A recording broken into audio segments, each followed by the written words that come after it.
بسم اللہ الرحمن الرحیم۔ شروع اس پاک ذات کے ببرکت نام سے جو دلوں کے راز بخوبی جانتا ہے۔ لاکھوں کروڑوں درود و سلام حضرت محمد صلی اللہ علیہ وآلہ وسلم اور ان کی آل پر۔ السلام علیکم ورحمۃ اللہ وبرکاتہ۔ آج جو ویڈیو لے کر میں آپ کی خدمت میں حاضر ہوئی ہوں وہ سبحان اللہ و بحمدہ سبحان اللہ العظیم کے حوالے سے۔ اگر آپ اس کو دن میں صرف اور صرف 7 مرتبہ پڑھ لیتے ہیں تو کس طرح سے آپ کی مدد ہوتی ہے، آپ کے تمام تر مسائل کو اللہ کریم حل فرماتے ہیں۔ حتیٰ کہ کہا جاتا ہے کہ 700 کروڑ بھی اگر مانگے جائیں تو اللہ کریم عطا فرماتے ہیں۔ تو اس وظیفہ کی مکمل فضیلت کے ساتھ ویڈیو کو اینڈ تک ضرور دیکھیے گا تاکہ آپ مکمل طور پر مستفید ہو سکیں۔ تو ویڈیو ذکر کرنے سے پہلے میں آپ سب سے ریکویسٹ کرنا چاہوں گی کہ اگر آپ میرے چینل فاطمہ اسلامک اکیڈمی پر نئے ہیں یا آپ مجھے پہلی مرتبہ سن رہے ہیں تو میرے چینل کو سبسکرائب ضرور کر دیں، اور اگر آپ مزید اپڈیٹ حاصل کرنا چاہتے ہیں تو سبسکرائب کے بٹن کے ساتھ جو بیل نوٹیفیکیشن کا بٹن ہے اس کو بھی ضرور پریس کریں تاکہ میری ہر ویڈیوز آپ کے پاس نوٹیفیکیشن کی صورت میں پہنچتی رہے۔ جزاک اللہ۔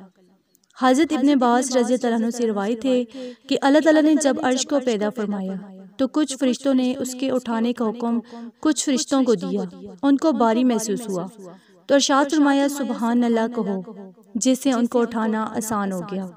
پس انہوں نے اس کلمے کو ایک زمانہ تک وظیفہ بنائے رکھا۔ کوئی مشکلات ہے، پریشانیاں ہیں کہ جن کو اٹھانا آپ کے لیے مشکل کا باعث بن رہا ہے، آپ اس کا وزن برداشت نہیں کر پا رہے تو آپ اس وظیفہ کو کیجئے۔ انشاءاللہ تعالیٰ اللہ کریم اس وظیفہ کی برکت سے اس پریشانی، اس مصیبت کو ختم فرمائیں گے۔ پھر کہا جاتا ہے کہ حضرت آدم علیہ السلام کی پیدائش ہوئی، انہیں چھینک آئی تو اللہ تعالیٰ نے ان کو الحمدللہ کہنے کی تلقین فرمائی اور خود جواب میں کہا، یعنی اس جواب میں فرمایا کہ رب کریم تجھ پر رحم فرمائے اور میں نے اس لیے تجھے بنایا تھا۔ فرشتوں نے کہا کہ یہ تو برکت والا عظیم کلمہ ہے، الحمدللہ ہمیں بھی غافل نہیں ہونا چاہیے۔ چنانچہ انہوں نے اس دوسرے کلمے کو بھی ساتھ ملایا، اس وظیفہ کو پڑھتے رہے یہاں تک کہ حضرت نوح علیہ السلام مبعوث ہوئے، اور انہی کی قوم میں وہ اولین لوگ ہیں جنہوں نے بت پرستی شروع کی تھی۔ پھر اللہ تعالیٰ نے نوح علیہ السلام کو وحی بھیجی، اس لیے انہوں نے اللہ تعالیٰ کی رضا حاصل کرنے کی خاطر لا الہ الا اللہ کی تلقین فرمائی۔ تو فرشتوں نے کہا یہ تیسرا جلیل القدر کلمہ جس سے ہمیں بھی غفلت کرنا مناسب نہیں، چنانچہ پہلے 2 کلموں کو ملا کر پڑھتے تھے، پھر وہ اس کو بھی پڑھنے لگے، یہاں تک کہ ابراہیم علیہ السلام اور انہیں ان کے بیٹے کی قربانی دینے کا جب حکم ہوا تو بیٹے کے بجائے فدیہ مینڈا پا کر خوش ہو کر انہوں نے اللہ اکبر کہا۔ تو فرشتے نے کہا یہ چوتھا عظمت اور بزرگی والا کلمہ ہے، چنانچہ انہوں نے اس کو بھی ساتھ ملا لیا۔ تو اس طرح سے اس حدیث مبارکہ کو مکمل کر کے فرمایا ہے کہ اگر کوئی انسان کسی دشمن کی لڑائی کے خطرہ سے یا کسی بھی قسم کی حاجت سے، کسی بھی آفت سے ڈرتا ہے تو اس کو چاہیے کہ سبحان اللہ و بحمدہ سبحان اللہ العظیم اور آگے بڑھا کر والحمدللہ ولا الہ الا اللہ کا بھی کثرت سے ذکر کرتا رہے، کیونکہ یہ وہ کلمات ہیں جو اللہ کریم کو بڑے محبوب ہیں۔ اس سے زیادہ محبوب کلمات اللہ کریم نے پیدا ہی نہیں فرمایا۔ اللہ کریم کے پسندیدہ کلمات زبان پر ہلکے میزان میں باری ہیں۔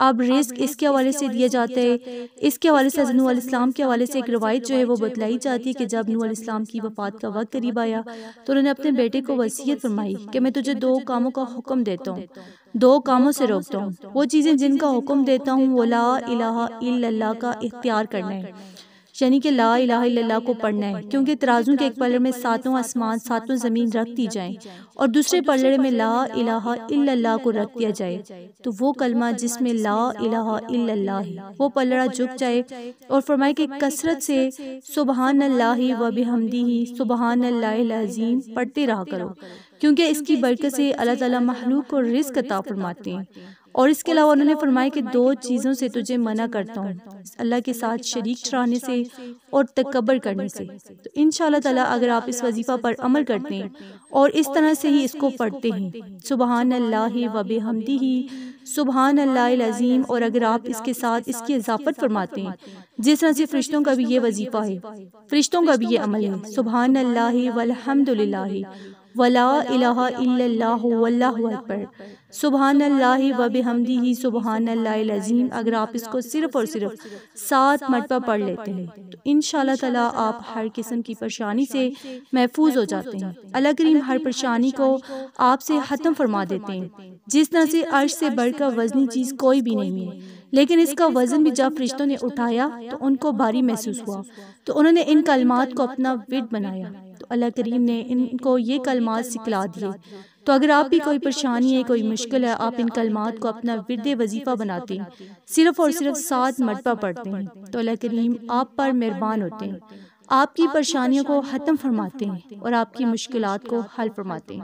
اگر آپ کی روزی کے والے سے پریشانی ہے تو سبحان اللہ و بحمدہ سبحان اللہ العظیم اس کے والے سے فرمایا جاتا ہے، یعنی کہا جاتا ہے کہ اس کے ذریعے سے اللہ کریم جو ہیں وہ روزی کی تقسیم فرما دیتے ہیں۔ یہ وہ کلمہ ہے جو روزی کا دروازہ ہے، جو رزق کا دروازہ ہے۔ تو اگر کوئی اس کلمہ کو اپنا ورد بنا لیتا ہے تو اللہ کریم اس پر روزی کے دروازے کھولتے ہی چلے جاتے ہیں۔ حضرت ابو ہریرہ رضی اللہ عنہ سے نبی کریم صلی اللہ علیہ وسلم کا یہ ارشاد نقل ہے کہ 2 کلمے ایسے ہیں جو زبان پر بہت ہلکے ہیں اور میزان میں بہت ہی بھاری ہیں اور رحمان کو بہت ہی محبوب اور بہت ہی پسند ہیں، وہ سبحان اللہ و بحمدہ سبحان اللہ العظیم ہے۔ خالد بن عمران رضی اللہ عنہ کہتے ہیں کہ نبی کریم صلی اللہ علیہ وسلم ہماری قبیلے میں تشریف لائے اور ارشاد فرمایا اپنی ڈھال لے لو، تو عرض کیا گیا یا رسول اللہ کیا کسی دشمن کا اندیشہ ہے؟ فرمایا نہیں، بلکہ آگ سے بچاؤ کے لیے ڈھال اختیار کرو۔ عرض کیا آگ سے بچاؤ کی کیا ڈھال ہے؟ تو آپ صلی اللہ علیہ وسلم نے ارشاد فرمایا سبحان اللہ و بحمدہ سبحان اللہ العظیم۔ یہ وہ کلمات ہیں کہ قیامت کے دن آدمی کے آگے پیچھے دائیں بائیں ہو کر چلیں گے، یعنی آگے ہو کر جنت کی طرف لے جائیں گے، دائیں بائیں پیچھے سے دوزخ اور دیگر افات سے حفاظت فرمائیں گے۔ حضرت ابن عباس رضی اللہ عنہ سے روایت ہے کہ نبی کریم صلی اللہ علیہ وسلم کا ارشاد مبارک ہے جب حضرت اسرافیل علیہ السلام نبی کریم صلی اللہ علیہ وسلم کی خدمت میں حاضر ہوئے، عرض کیا کہ اے محمد صلی اللہ علیہ وسلم یہ کلمات پڑھو سبحان اللہ و بحمدہ سبحان اللہ العظیم۔ جو شخص بھی اس کو صرف اور صرف 1 مرتبہ پڑھ لے گا تو اللہ کریم اس کے لیے 5 چیزیں لکھ دیں گے۔ اللہ تعالیٰ اس کو بکثرت ذکر کرنے والوں میں لکھ دیں گے، اللہ تعالیٰ اس کو شب و روز میں زیادہ عمل کرنے والوں میں لکھ دیں گے، جنت میں اس کے لیے درخت لگا دیے جائیں گے، اس کے گناہ یوں جڑ جائیں گے جیسے خشک درخت کے پتے۔ اللہ کریم اس کی طرف نظر کرم فرمائیں گے اور اس پر نظر کرم پڑے گی تو اللہ کریم اس پر عذاب نہیں دیں گے۔ تو امید کرتی ہوں آپ کو میری یہ ویڈیو اچھی لگی ہوگی۔ اگر اچھی لگی ہے تو لائک کریں، شیئر کریں اور میرے چینل فاطمہ اسلامک اکیڈمی کو سبسکرائب ضرور کریں۔ اسی کے ساتھ اجازت چاہوں گی، اللہ حافظ۔